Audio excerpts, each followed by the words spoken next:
My name is Dahlia Hicks. I'm 29.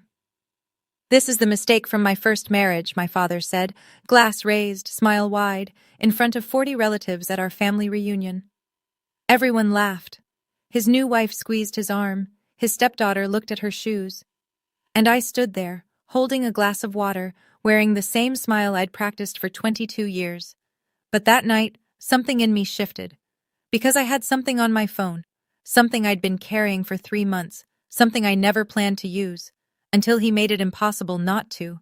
What I showed them didn't just embarrass my father. It destroyed the entire story he'd been telling this family for a decade. And his new wife? She never saw it coming. Before I go on, please take a moment to like and subscribe, but only if you genuinely connect with this story. Drop a comment with your location and local time. I'd love to know where you're listening from. Now, let me take you back 6 months before that reunion. To the day a text message landed on the wrong phone.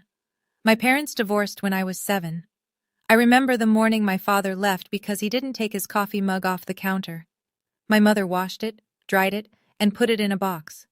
She never said a bad word about him, not once. Richard Hicks remarried 2 years later, Vanessa Caldwell.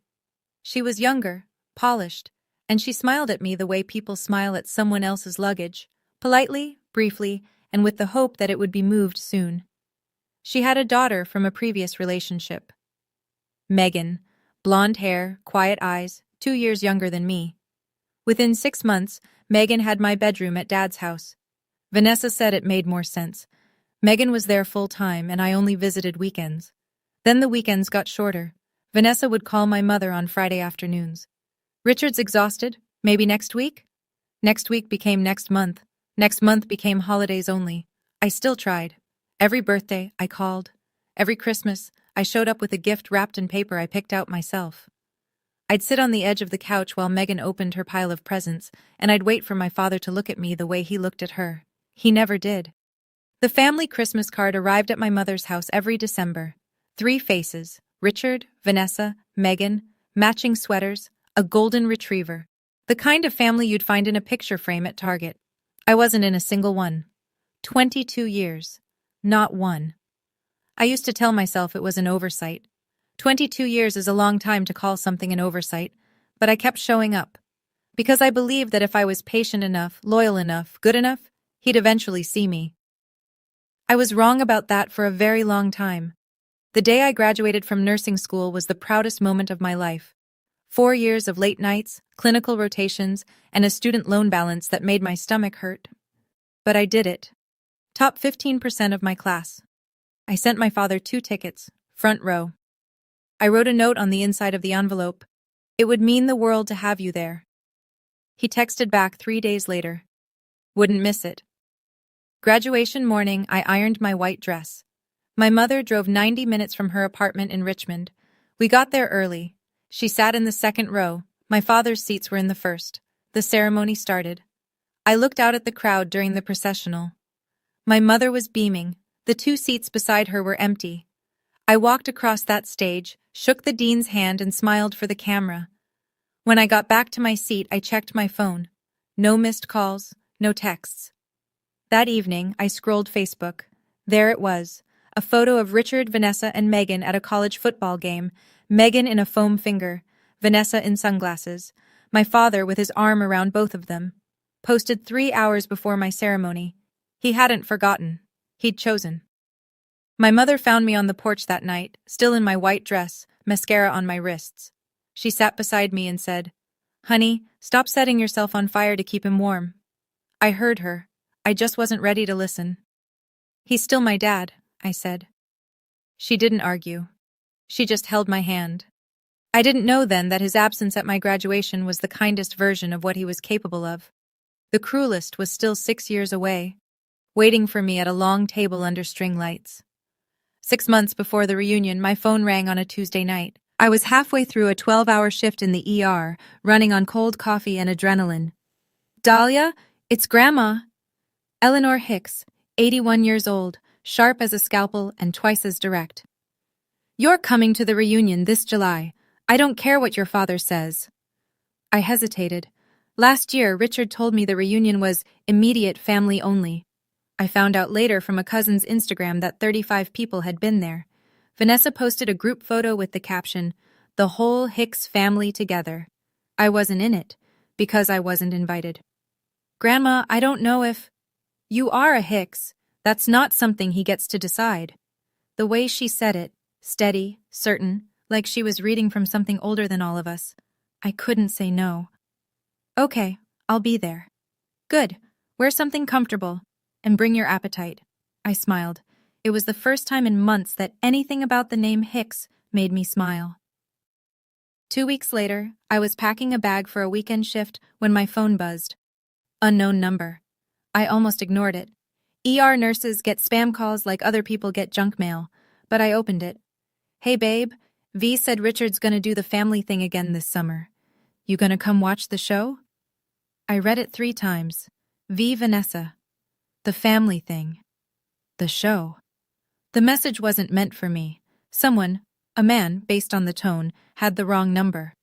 Or rather, he had what used to be my number. The one I gave up at 18. The one Vanessa took over when I switched plans. I stared at that text for 11 minutes.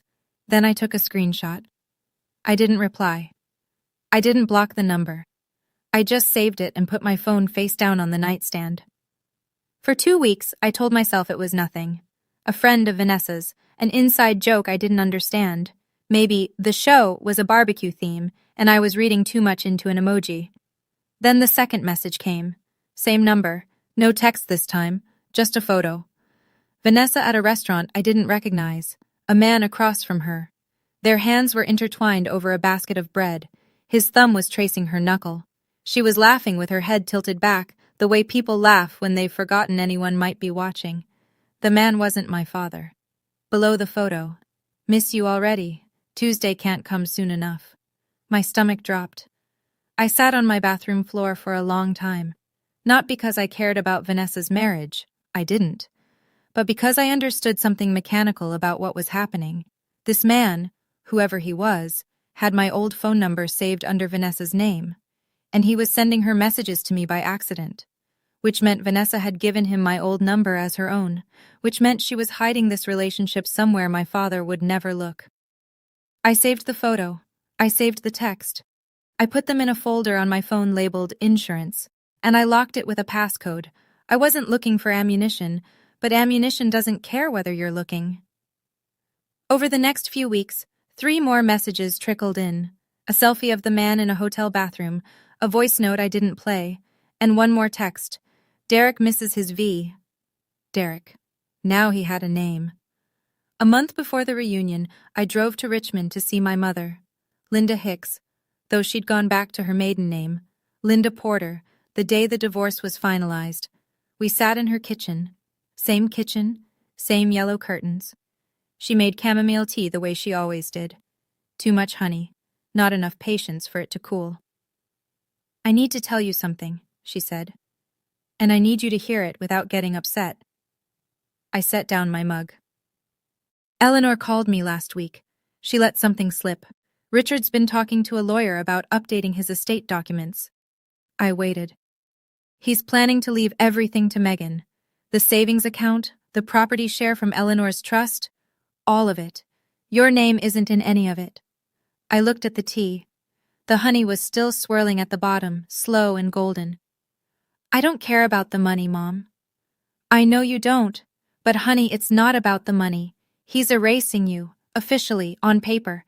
And if he does it before the reunion, it becomes the version everyone accepts." She was right.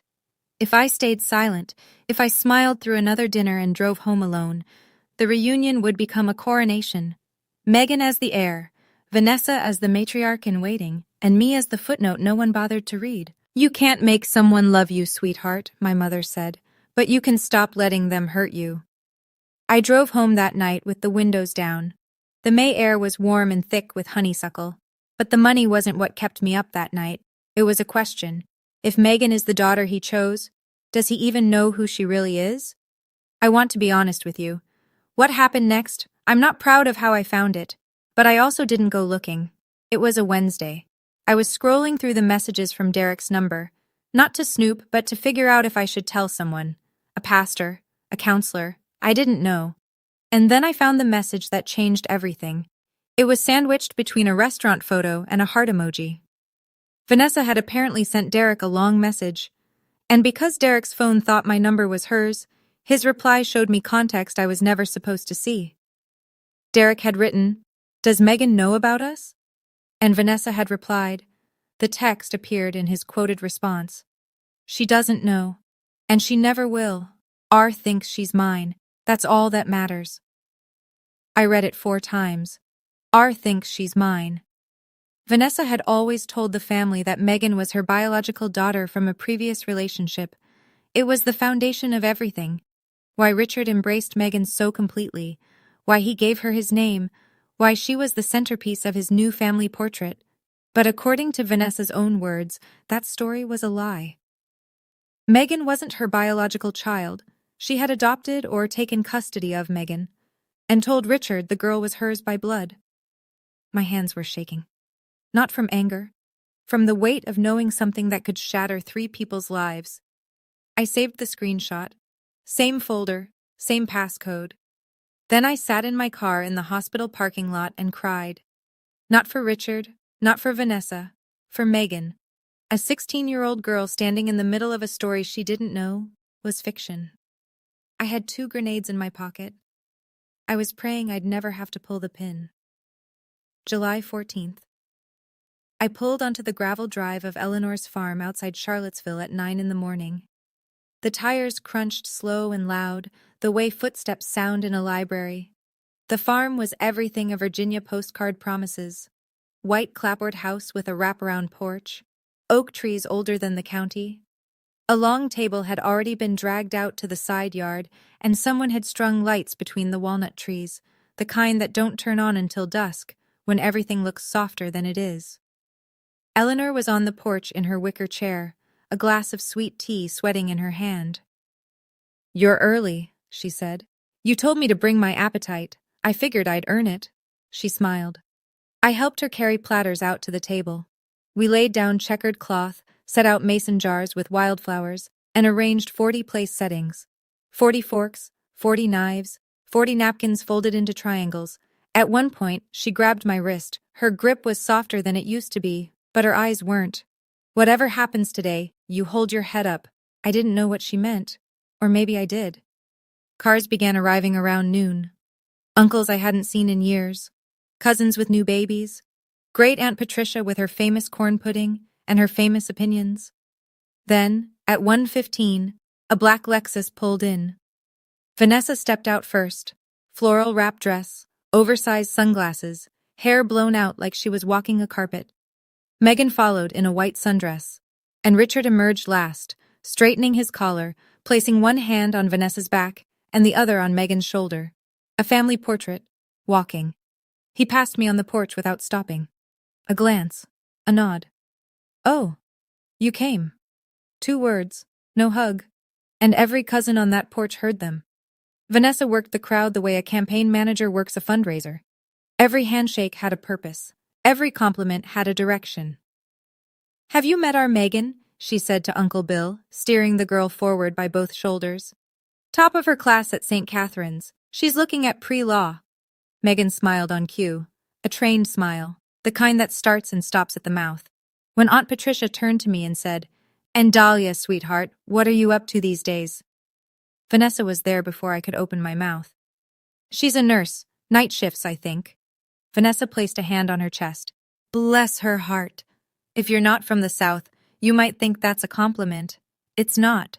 Bless her heart is a silencer with a ribbon on it. It says, "Isn't that sweet? Isn't that small? Now let's move on." Patricia's smile stiffened. Dee Ruth, standing near the lemonade table, lowered her sunglasses and watched Vanessa walk away. Eleanor, from her porch chair, didn't blink. I poured myself a glass of water and said nothing. I was used to this. I'd been the background character in the Richard Hicks show for 22 years. One more afternoon wouldn't kill me, or so I thought. It was Cousin Jake who pulled me aside near the oak tree.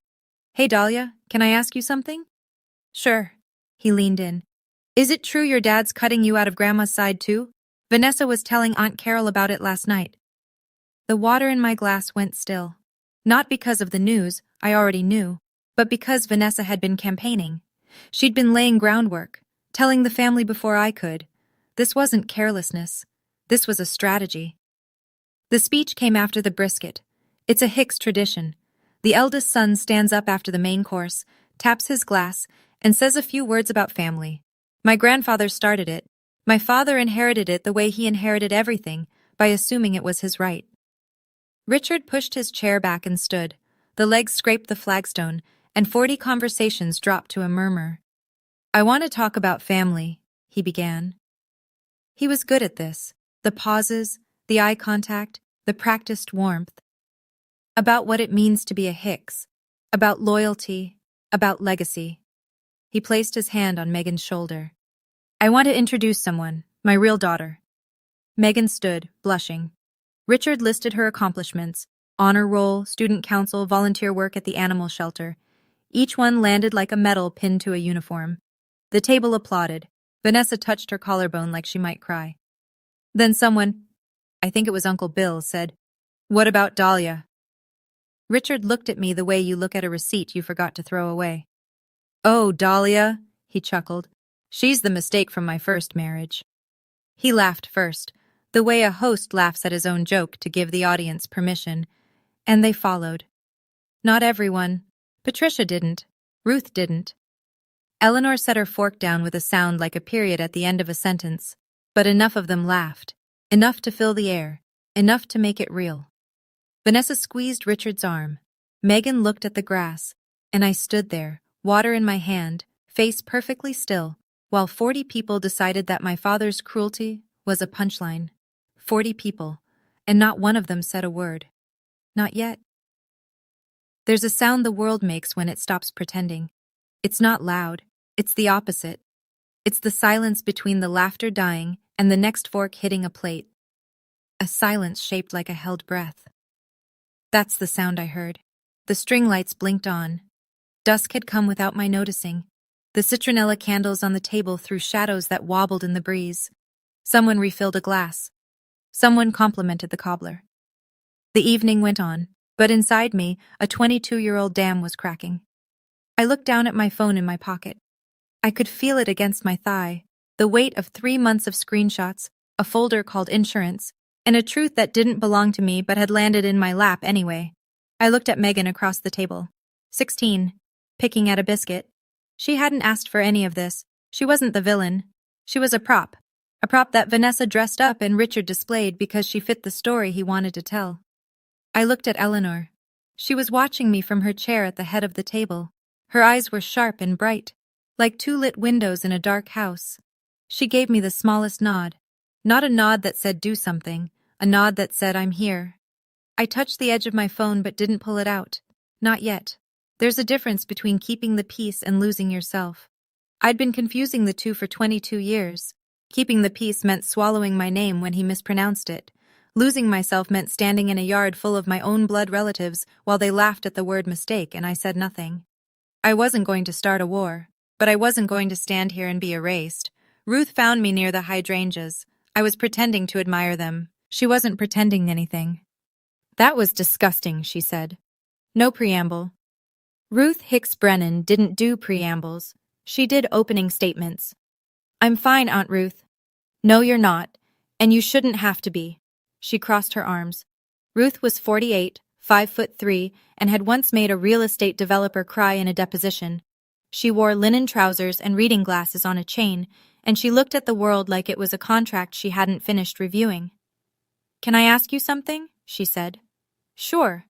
Did your father tell you he asked me to revise his estate plan? Mom mentioned it. Ruth's jaw tightened. I refused.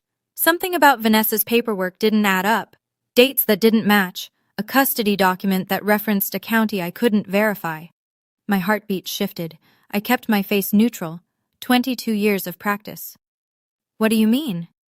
I mean I'm a lawyer, and lawyers notice things. She paused. I told Richard he needed to get Vanessa's documents independently verified before I'd touch anything. He told me I was being difficult. Then he found another attorney. She looked at me sideways. Dahlia, if you know something, anything, about that woman, Now would be a good time to decide what you want to do with it. I met her eyes. I don't know what I know yet. It wasn't a lie. I had screenshots. I had a name, Derek. I had a message that said R thinks she's mine. But I didn't have proof in the legal sense. I had pieces of a picture I wasn't sure I wanted to assemble. I don't take sides, Ruth said.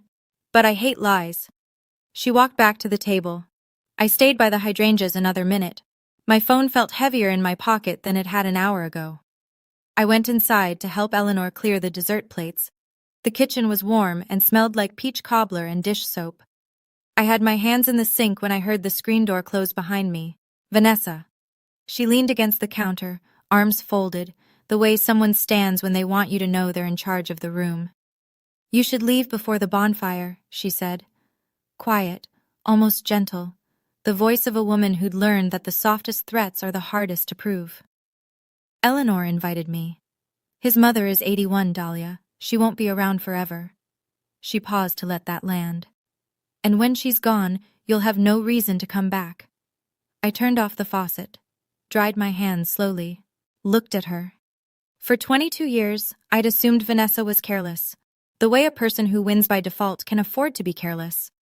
But standing in that kitchen, 3 feet from her cold smile, I understood something I should have understood years ago. This wasn't carelessness. This was architecture. Every missed invitation, every whispered aside to relatives, every bless her heart. Vanessa hadn't stumbled into my erasure. She'd built it. Brick by brick, year by year, and she'd done it with a smile so polished that no one ever thought to look behind it. I told Richard to update the will, she said. He listened. He always listens to me. She said it like a woman showing you the lock on the door from the inside. I said nothing. I picked up a dish towel, folded it, hung it on the oven handle. She walked out of that kitchen thinking she'd won. She had no idea I was holding her entire house of cards in my back pocket. The screen door banged shut. Outside, someone was starting the bonfire. The bonfire was Richard's idea. He loved a stage. Someone had dragged the Adirondack chairs into a half circle around the fire pit. The flames crackled and spit. Fireflies competed with the embers. It would have been beautiful if it weren't a courtroom. Richard stood again. Second speech of the night. He held a glass of bourbon the way men hold things when they want you to notice their hands are steady. I want to make something official, he said. The chatter died. Megan will be taking the Hicks name, legally. I've already filed the paperwork. Murmurs. A few supportive nods from people who didn't know better. Vanessa smoothed Megan's hair. She's the daughter I was always meant to have. He said it simply, factually, the way you might read a deed transfer. And then he turned, slowly, deliberately, and looked at me. Dahlia, I wish you the best. I really do. His voice carried that practiced sincerity, the kind that fools people who want to be fooled. But let's be honest, you were never really part of this family. The fire popped. A log shifted. No one spoke. Uncle Bill examined his shoes. Patricia gripped the arm of her chair. Cousin Jake stared into the flames like they owed him money. And Vanessa sat behind Richard with her hand on Megan's knee, and she smiled the way a chess player smiles 3 moves before checkmate. Eleanor hadn't come to the bonfire. Her hip was bothering her, she'd said. But through the kitchen window, I could see the light on. She was watching. I held my water glass. My hand was steady. My heartbeat was not. He thought he was closing a chapter. He didn't know I was about to open one. What nobody expected, what I didn't expect, was Megan. She was sitting next to Vanessa, hands folded in her lap the way they teach you in etiquette class. But when Richard said those words, "You were never really part of this family," something moved across her face. Not triumph, not relief. Guilt. "Dad," she said, quiet, almost swallowed by the fire. "Maybe you shouldn't—" "Shh." Richard didn't even look at her. "This is a family matter, sweetheart." He patted her hand the way you pat a dog that barks at company. "Stay, good girl." Megan sank back into her chair. 16 years old, dressed in white, and disappearing. I watched her, and something in my chest loosened. Not anger, recognition. She was me. A different version, A different role, but the same production. Richard didn't have daughters. He had casting choices. And Megan was the understudy who didn't know the lead had been written out. But understanding Megan's innocence didn't change what was happening to me. Right now, in front of 40 witnesses, my father was erasing me, formally, publicly, with a bonfire as his backdrop and bourbon as his courage. Great Aunt Patricia cleared her throat. "Richard, that girl is your blood." Richard didn't flinch. "Blood doesn't make family, Aunt Pat. Choice does." He had no idea how right he was, and he had no idea how badly that sentence was about to age. The fire crackled. Vanessa crossed her legs. Somewhere behind me, I heard Ruth set her glass down on the arm of her chair. Carefully, the way you set down something you might need your hands free for. I looked at the sky. Virginia stars. A clear night. The kind of night that doesn't forgive you for what you do under it. My phone sat warm against my leg. The screen door opened. Eleanor Hicks stepped onto the porch. She had her cane in one hand and 81 years of authority in the other. She moved slowly, but nobody mistook that for weakness. The porch boards creaked under her steps like they were announcing her. She stopped at the top of the stairs, looking down at the bonfire circle. At Richard. At all of us. Richard Allen Hicks. Full name. The way mothers use them when the next sentence is going to leave a mark. "I did not raise you to disown your own child at my table." Richard shifted. "Mom, this isn't the time. This is exactly the time." Her voice was low, but it carried the way a church bell carries. Not because it's loud, but because everything else goes quiet. "You chose this stage. Now stand on it." Vanessa leaned forward. "Eleanor, maybe you should sit down. Your blood pressure—" "My blood pressure is fine." Eleanor fixed Vanessa with a look that could have stripped paint. "My patience is not." Silence. Real silence. Not the polite kind from before, but the kind that sits on your chest. I could feel the whole family holding their breath. 40 people caught between a matriarch and her son, between loyalty and discomfort, between watching and being watched. Eleanor looked at me. That same sharp gaze, that same nod from earlier, and something inside me unlocked. Not rage, not revenge, just a door that had been bolted shut for 22 years, finally swinging open. I stood up, slowly. I smoothed the front of my blouse. I held my water glass in my left hand, steady, quiet, like a nurse walking into a code. I didn't plan a speech, but when I opened my mouth, every word was ready. "Since we're introducing ourselves," I said, "let me take a turn." The fire crackled between us. 40 faces turned toward me, some curious, some uncomfortable. Vanessa's knuckles went white on the arm of her chair. "My name is Dahlia Hicks. I'm 29 years old. I'm an emergency room nurse at Memorial General. I work 60-hour weeks. I've held people's hands while they died and told their families in the hallway." I let that sit. "I've come to every reunion I was invited to. I called on every birthday. I sent Christmas gifts that were never acknowledged. I drove 3 hours each way to be here today because my grandmother asked me to." I looked at Richard. He was standing by the fire, bourbon in hand, and for the first time all evening, his smile was gone. "Tonight, my father called me a mistake, in front of all of you." My voice didn't shake. I was surprised by that. "He introduced his stepdaughter as his real daughter and told 40 people that I, his only biological child, was an error he made 29 years ago." Patricia covered her mouth. Jake looked at his feet. "I could leave. I've left before. I'm good at it." I paused. "But before I do, I have a question. Not for my father." I turned to Vanessa. The color in her face shifted. Just slightly, like a light dimming behind a curtain. "Vanessa, would you like to tell them?" Her eyes widened. "Or should I?" 7 words. But the way they landed, you could hear the fire. You could hear the crickets. You could hear 40 people stop breathing at the same time. The color left her face like someone pulled a plug. Vanessa recovered fast. "I'll give her that. 20 years of performance will teach you how to find your lines." "I have no idea what you're talking about."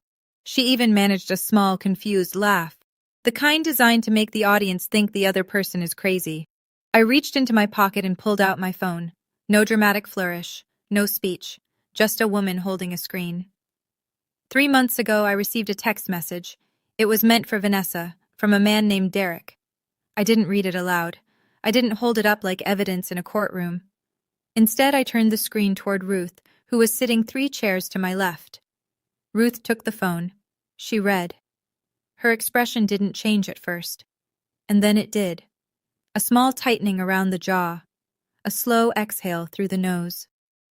Richard, she said. Calm, professional, the voice she used in depositions. You need to see this. Richard scoffed. What is this, an ambush? Look at the phone, Richard. He took it. I watched his eyes move left to right, then stop. The bourbon glass tilted in his hand. A drop ran down the side. Vanessa stood up. Those are fake. She fabricated them. Her voice cracked on the last word. Fabricated. It's a big word to throw at someone when your hands are shaking. The number is still active, I said. You can call Derek right now. Area code 757. He'll pick up. I said it the way I tell a patient's family the test results. Clear, simple. No editorializing. Richard looked at me, then at Vanessa, then back at the phone. The bonfire popped. A shower of sparks rose and vanished. Nobody moved. Richard's voice came out low, the kind of low that happens when a man is choosing between fury and collapse. Who the hell is Derek? Vanessa didn't answer the question. Instead, she pivoted. The way she always pivoted. She turned to the family, tears already forming, arms open in appeal. She's doing this to destroy us. Can't you see? She's always been jealous, always resented Megan. Richard. Ruth stood. She didn't raise her voice. She didn't need to. The timestamps are consistent across 3 months. The photos are geotagged. This isn't fabricated. The phone was being passed now. Uncle Bill read it and set it down like it burned. Cousin Jake looked at the screen, then at Vanessa, then back again.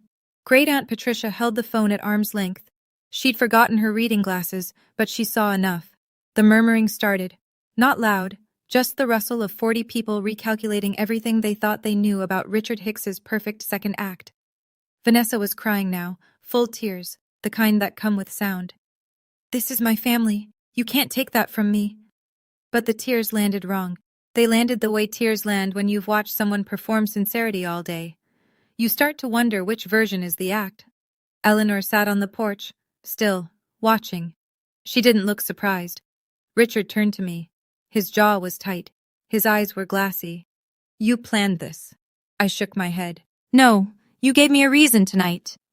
My voice was steady. My hands were not. But that was okay.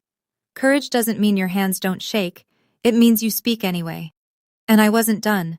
Because that wasn't the grenade he should have been worried about. Vanessa was still crying when she made her mistake. Fine, she said, wiping her face with the back of her hand, makeup smearing across her cheekbone. Fine, I made a mistake, but that doesn't change anything. Megan is still our daughter. She's still Richard's. She almost said family, but she didn't finish, because I was already talking. Megan. The girl looked up. She was sitting rigid in her white sundress, gripping the seat of her chair with both hands, knuckles bloodless. I'm sorry, I said, softly, the way I speak to patients who are about to hear hard news. You don't deserve any of this. Then I turned to Richard. You said blood doesn't make family. Choice does. I let his own words sit in the air between us. So here's a choice. Ask your wife who Megan's biological mother is. The fire had burned down to embers. The light was low and orange and honest. Richard blinked. What? Vanessa lunged forward. Don't you dare! In her own messages, I said, Vanessa wrote to Derek, and I'm quoting, she doesn't know.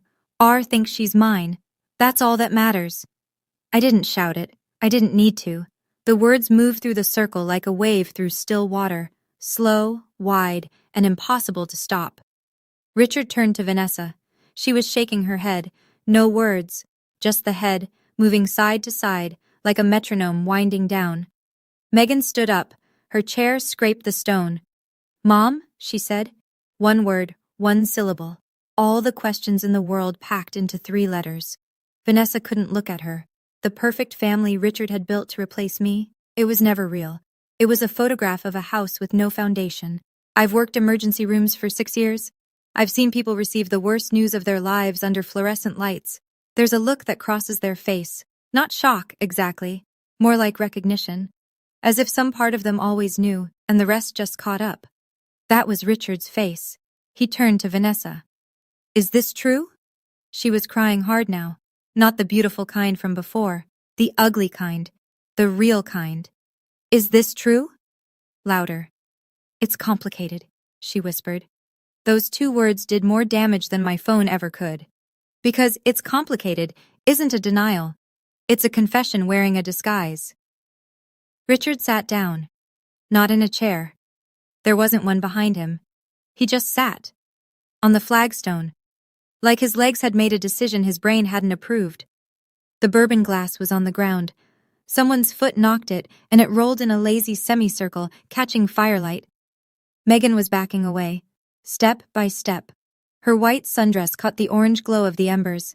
She looked like a ghost leaving a house she'd just learned was haunted. Megan! Vanessa reached for her. The girl flinched. Actually flinched. The way a person does when the hand reaching for them has lost the right to comfort. Cousin Jenny, God bless her, was already on her feet. She put an arm around Megan's shoulders and guided her toward the house. No words, just presence. Sometimes that's enough. Eleanor hadn't moved from the porch. Her cane rested across her knees. Her face was still, but her eyes held the look of a woman who'd watched a building she'd warned everyone about finally come down. Is this true? 3 words. His whole world, in 3 words. And no one at that table could help him hold it up anymore. Ruth let the silence do its work for exactly 10 seconds. Then she stood. Richard, her voice was the calmest thing in that yard. As your sister, I'm sorry you're hearing this. As a lawyer, I need to say something. Richard looked up from the ground. His face was blank. The kind of blank that comes after a system crash, when the screen is still glowing but nothing's running behind it. The estate documents you filed, the ones you wanted me to revise, were based on the assumption that Megan is Vanessa's biological daughter. If that information is inaccurate, those documents may need to be reviewed. Ruth, Vanessa started, you can't just— I'm not finished. Ruth didn't raise her voice. She didn't need to. If false information was provided in legal paperwork, custody documents, for instance, that's not a family matter. That's a legal matter. The word legal moved through the group like a cold draft. Uncle Bill straightened. Patricia set her jaw. Even Cousin Jake, who'd been silent for 20 minutes, looked up. Vanessa's composure, what was left of it, collapsed. You can't do this to me. I'm not doing anything to you, Vanessa. Ruth folded her arms. The truth is. I stood to the side, silent. I didn't add to it. I didn't stack on. The machinery of consequence was turning on its own now, and it didn't need me to push. Richard was staring at the space between his shoes, his perfect second family, his clean narrative, his escape from the mistake of his first marriage, all of it, exposed. Not by enemies, but by the truth he'd chosen not to look for. I felt no triumph, just the strange hollow calm that follows an emergency after the sirens stop. I could have left then. Nobody would have blamed me. The job was done. The truth was out. I could have walked to my car and driven home in silence. But I needed to say one more thing. Not for them. For me. I turned to Richard. He was still on the ground, but he'd pulled himself onto the edge of a chair. He looked smaller than I'd ever seen him. Dad. He flinched at the word. Good. I didn't come here to humiliate you. His eyes met mine for the first time all evening. Really met them. Not the glance and dismiss from the porch, not the smirk from the speech. This time, he saw me. I came because Grandma invited me, because I'm a Hicks, because I've spent 22 years trying to earn something that should have been free.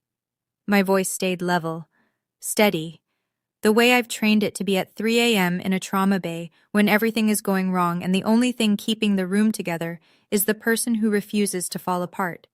You called me a mistake, in front of everyone I share blood with. Tonight. He opened his mouth. I shook my head. I'm not asking for an apology. I'm not asking for money. I'm not asking for a place in your will or your Christmas card or your family portrait. I set my water glass on the arm of Eleanor's chair. I'm telling you this, This is the last time you get to define who I am. I straightened my shoulders. From now on, if you want me in your life, you come to me, with honesty, not performance. I turned and walked toward the porch. Behind me, the fire crackled low. Eleanor's hand found mine as I passed her chair. "That's my granddaughter," she said, loud enough for all 40 of them to hear. Vanessa left first. She gathered her purse, grabbed Megan's cardigan from the back of a chair, and marched toward the Lexus without looking at anyone. Her heels punched the gravel like punctuation marks in a sentence she'd lost control of. Megan was already in the house with Cousin Jenny. When Vanessa reached the front door, Jenny appeared in the frame. "She wants to stay," Jenny said, quiet but firm. Vanessa opened her mouth, closed it, then turned and walked to the car alone. The engine started. The headlights swept across the yard, catching the faces of relatives who looked away. Tires on gravel. Then silence. Richard stayed. He sat in that chair by the dead fire while the family moved around him like water around a stone. Some people left with quick goodbyes and quicker steps. Others lingered. It was the lingerers who surprised me. Uncle Bill came over first. He shook my hand. Not with words, just the handshake. Patricia followed, and she had plenty of words. "Your mama raised you right, sweetheart." She held both my hands and looked at me the way nobody in that family had looked at me in years. Directly. "Cousin Jake, I always liked you better anyway." He said it with a half smile, but his eyes were serious. 3 of my second cousins, women I'd met maybe twice, found me on the porch and said variations of the same thing. We should have said something sooner. Maybe they should have, but I wasn't keeping score anymore. Eleanor invited me to stay the night. The guest room was already made up. Sheets turned down, water on the nightstand. She'd prepared it before I arrived. Maybe before I'd even said yes. I lay in that room and listened to the Virginia night through the open window.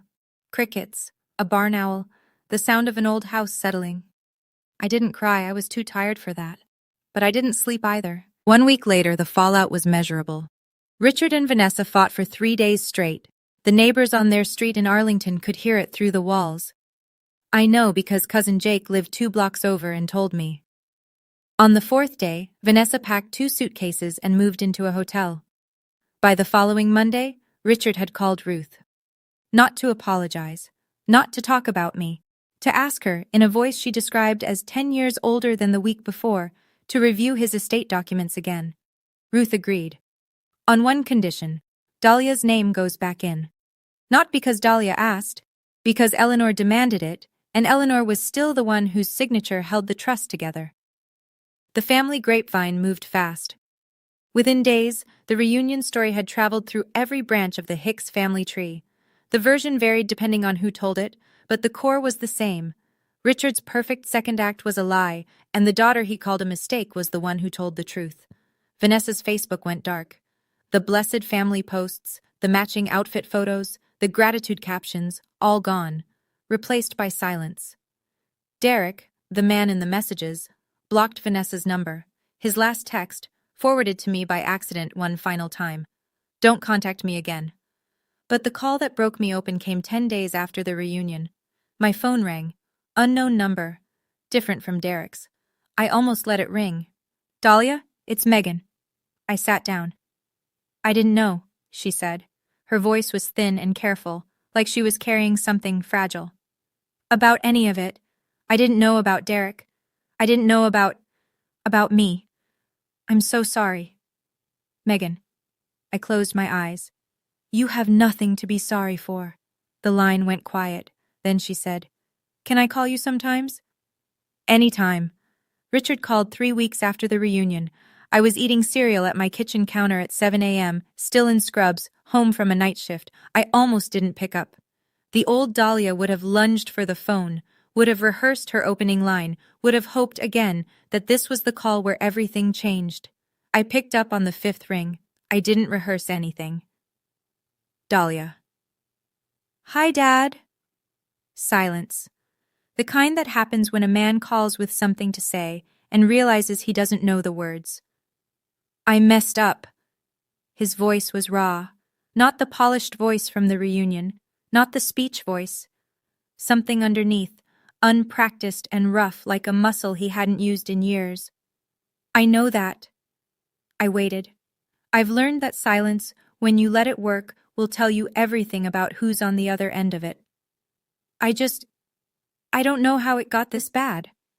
It got this bad because you let it, Dad. More silence. What do you want me to do? He asked. I thought about that. I thought about 22 years of Christmas cards without my face.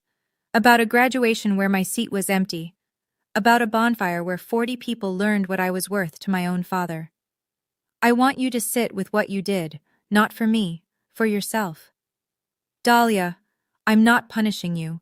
I'm not closing the door, but I'm not going to open it wider just because you knocked. I could hear him breathing. When you're ready to be honest, not just sorry, call me. I hung up, set the phone on the counter, finished my cereal. It was the hardest phone call of my life, and the most necessary. I drove back to Charlottesville one more time that summer. Not for a reunion, just to see Eleanor. The farm was quieter without 40 people on it. Just the oak trees and the porch, and the sound of her wind chimes arguing with the breeze. We sat together and drank sweet tea and didn't talk about Richard for a full 30 minutes. We talked about her garden, about my patients, about a cardinal that kept dive-bombing her mailman. Then she said, "You know, I was angry at you for a long time." I looked at her. Not for what you did at the reunion, for what you didn't do all those years before it. She took a slow sip. You let him treat you like an option, and every time you came back smiling, you gave him permission to do it again. She was right, and it didn't sting the way it would have a year ago. It landed like a diagnosis, uncomfortable but clarifying. On the drive home, I rolled the windows down. Virginia in August. Hot air and cicadas and that green smell that sticks to everything. I called my mother. Mom, you were right, all along. I didn't want to be right, honey. I know. We sat with that for a while. Two women on a phone, 100 miles apart, holding the same silence. I thought about what I'd learned. Not the big dramatic lesson that makes a good speech, the quiet one, the one that sits in your bones. I spent 22 years auditioning for a role that was never written for me. 22 years learning lines for a play where my character gets cut in the first act. The bravest thing I ever did wasn't pulling out that phone. It was putting it away and walking off the stage. 3 months after the reunion, I got promoted to charge nurse. My supervisor said I was the calmest person she'd ever seen in a crisis. I laughed. She didn't know the half of it. Eleanor came to visit me that October. She took a car service from Charlottesville, 3 hours each way, because she wanted to see my apartment. She walked through every room, inspected the kitchen cabinets, tested the water pressure, and declared my houseplant optimistic but doomed. Then she sat at my table and said, "This is yours. You built this." That mattered more than any inheritance. Megan started texting me every week. Nothing heavy at first. Memes, homework complaints, a photo of a dog she saw on the bus, normal teenager things, the kind of nothing that means everything when it's new. One evening she texted, "Do you think I'll be okay?" I typed back, "I think you already are." We were building something, not the manufactured bond that Richard and Vanessa had staged for family photos. Something real, something that grew sideways, through cracks, the way stubborn things do. Richard hadn't called again. Some nights I picked up my phone and stared at his name in my contacts.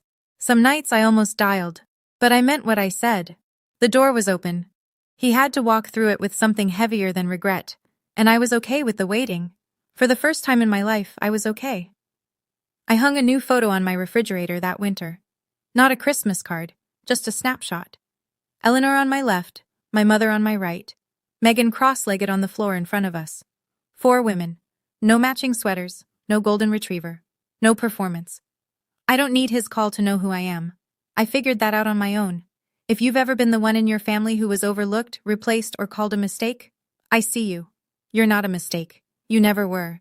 If this story spoke to you, drop a comment telling me, what boundary do you wish you'd set sooner? And check the description for more stories like this one. I'll see you in the next one.